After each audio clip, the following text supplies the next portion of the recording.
तो उनके व्यक्तित्व से आकर्षित होकर लोग उनको आकर मिलते थे, अपनी व्यक्तिगत कठिनाइयां बताते थे, उनके हाल पर उनसे चर्चा होती थी।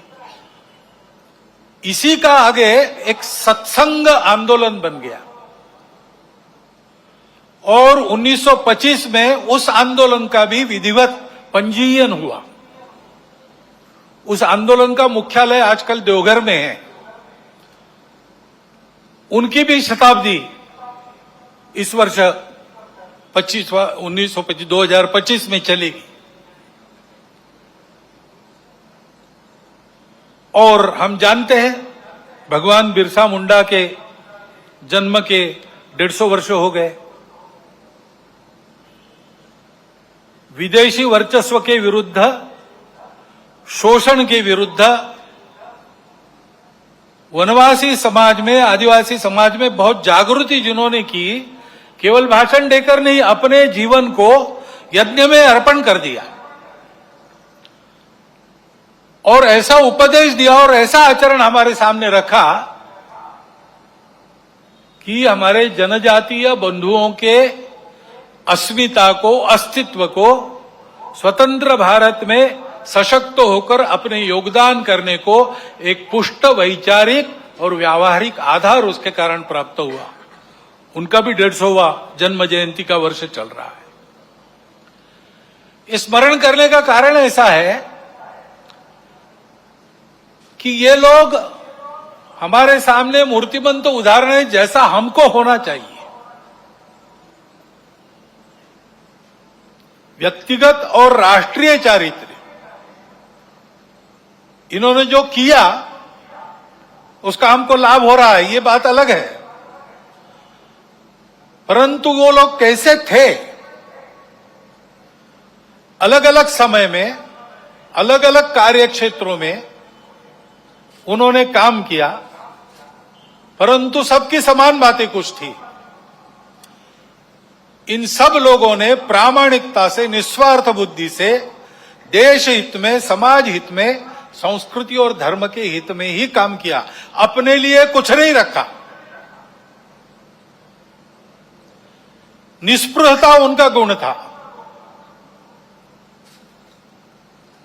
और निर्भय थे, परिस्थिति की परवाह नहीं की, क्या भुगतना पड़ेगा इसकी कभी चिंता नहीं की।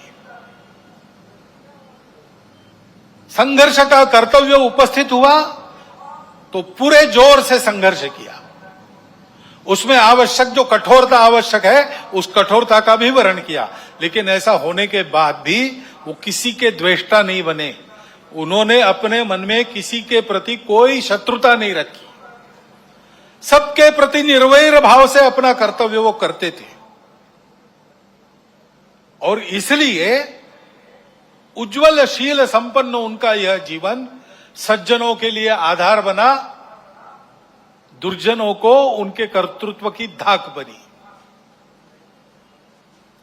इस प्रकार की समाज में शक्ति जब खड़ी हो जाती है तब फिर समाज का उत्थान होता है, देश का उत्थान होता है, बाकी सब सहायक बनता है। ऐसे व्यक्तिगत और राष्ट्रीय चरित्र की आवश्यकता आज की परिस्थिति हमको बार बार बता रही है, ये आवश्यक है और उसके आदर्श ये जीवन है। क्योंकि परिस्थिति हमेशा, चुनौतियां तो रहती ही है, अच्छा भी रहता है, दुनिया की हो, देश की परिस्थिति हो। अभी वैज्ञानिक प्रगति का वर्णन करते समय आपने बताया भविष्य के लिए तैयार होना है और भविष्य इस तकनीकी के कारण कई प्रकार की नई सुविधाएं लेके आएगा। आज तक विज्ञान कई प्रकार की सुविधाएं लेकर आया है, तो मनुष्य जीवन भौतिक दृष्टि से पहले से सुखी है, परंतु हम देखते हैं कि इतने प्रगत सुखी मानव समाज में अपने स्वार्थ और अहंकार के कारण कैसे कैसे संघर्ष चलते हैं। इस्राएल के साथ हमास का जो युद्ध छिड़ा वो अब कितना व्यापक होगा और उसकी आग में कौन कौन झुलसेंगे और दुनिया पर इससे कौन सा संकट आएगा, इसकी चिंता सबको लगी है। तो परिस्थिति के दोनों पहलू होते हैं। अपने देश का जब विचार करते तब भी अपना देश आगे बढ़ रहा है। टेक्नोलॉजी के क्षेत्र में, शिक्षा के क्षेत्र में अतिथि महोदय ने वर्णन कर दिया है। बहुत नपे तुले शब्दों में पूरा चित्र आपके सामने आया है। ऐसे सब क्षेत्रों में भारत आगे बढ़ रहा है।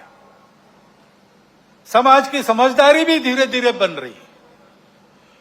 उसके परिणाम स्वरूप हम ऐसा देखते हैं कि जम्मू कश्मीर के चुनाव भी शांतिपूर्ण ढंग से संपन्न हो गए।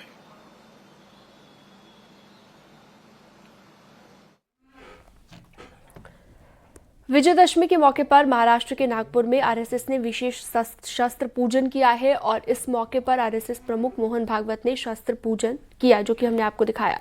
आगे बढ़ते हैं। दशहरे के दिन ज्यादातर जगहों पर लोग रावण का दहन कर विजयदशमी मनाते हैं, लेकिन ऐसी भी कुछ जगह हैं जहां पर दशहरे के दिन रावण की पूजा होती है।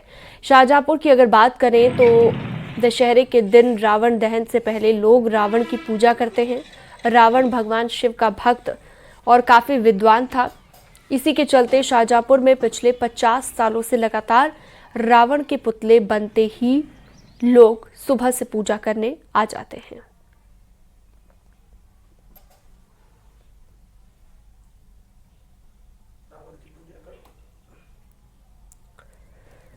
तो सुबह से ही लोग पूजा अर्चना आज के दिन कर रहे हैं और विशेष पूजा दशहरे की जाती है।